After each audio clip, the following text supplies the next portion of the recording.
दोस्तों नमस्कार। एक बेहद दुखद खबर है। जातीय उन्माद और नफरत की लहर में एक और जिंदगी डूब गई। मृतक के आखिरी बोल थे, we are Indians, we are not Chinese. हम लोग भारतीय हैं, चीनी नहीं। त्रिपुरा के रहने वाले थे 24 वर्षीय एंजल चकमा। देहरादून में MBA का कोर्स कर रहे थे। वारदात के वक्त अपने छोटे भाई माइकल के साथ बाजार में थे।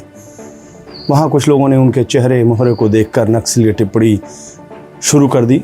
उन्हें चीनी और चाइनीज़ मोमो कहकर अपमानित करने लगे। एंजल चकमा और उनके भाई माइकल अपनी भारतीय पहचान बताने के लिए तैयार थे। भारतीयता का सबूत उनके साथ था, लेकिन नफरत के नुमाइंदों पर उन्माद का ऐसा जुनून कि वो उनकी बात सुनने के लिए तैयार तक नहीं हुए। तुरंत धारदार हथियारों से दोनों भाइयों पर हमला कर दिया। एंजल चकमा 17 दिनों तक अस्पताल में जिंदगी की जंग लड़ते रहे, लेकिन आखिर में नफरत के आगे मोहब्बत ने दम तोड़ दिया। वो नफरत जो बीजेपी के कर्णधारों की नीति और नीयत के बदौलत समाज में नासूर बनकर फैल चुका है।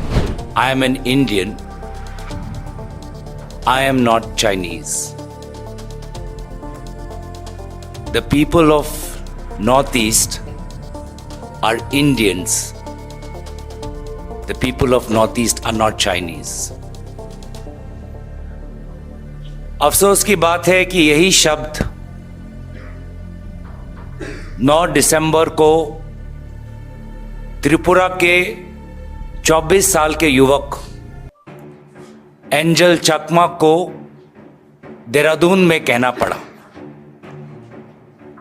जब एक साधारण दिन के जैसे वो और उसका भाई बाजार से कुछ खरीदकर वापस आ रहे थे। और जो काफी लोगों के साथ हुआ है, और शायद एंजल चकमा के साथ भी कई बार हुआ, कि बाजार में किसी ने उसको छेड़ा और उसको चीनी बुलाया। पहले के जैसे शायद एंजल चकमा वहां से निकल सकता था। चुपचाप वो अपमानजनक अभद्र शब्द सुनकर वो अपने दर्द को निगलकर वहां से निकल सकता था, और शायद अगर वो करता तो आज भी जीवित होता। लेकिन उस दिन उससे और सहा नहीं गया। उस दिन सहनशीलता का बाड़ फूट गया और उसने वापस मुड़कर कहा कि मैं भारतीय हूं,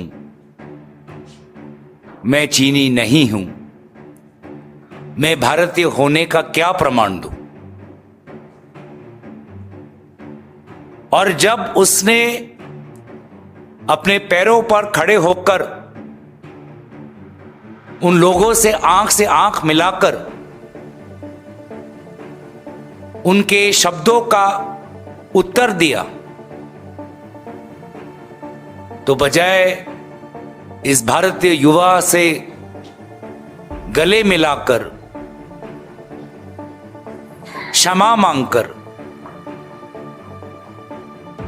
दोस्ती बनाकर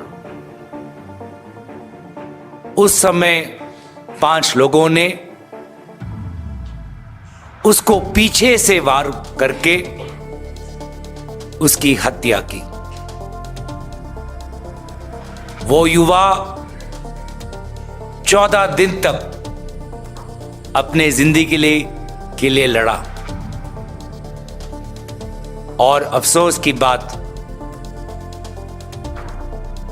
कि वो हमारे बीच अब नहीं रहा। एंजल चकमा और उनके भाई माइकल के साथ जो कुछ हुआ वह अचानक नहीं हुआ। नफरत रातों रात पैदा नहीं होती, बल्कि सालों तक जहरीले कंटेंट और गैर जिम्मेदार बयानबाजी से खासकर युवाओं के दिमाग में भरी जाती है। We can disagree on policies. In fact, I'm sure that every single one of us will disagree on some policy matter or the other.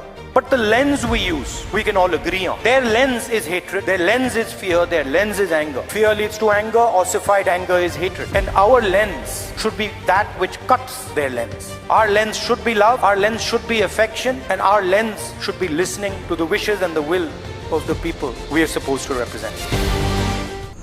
Rahul Gandhi ji नफरत की जिस खेती से बीजेपी को बाज आने का नसीहत दे रहे हैं, उस नफरत ने एंजल चकमा को हमसे दूर कर दिया। उनके छोटे भाई माइकल के लिए दुआ कीजिए, जो अभी भी अस्पताल में जिंदगी की जंग लड़ रहे हैं। नमस्कार।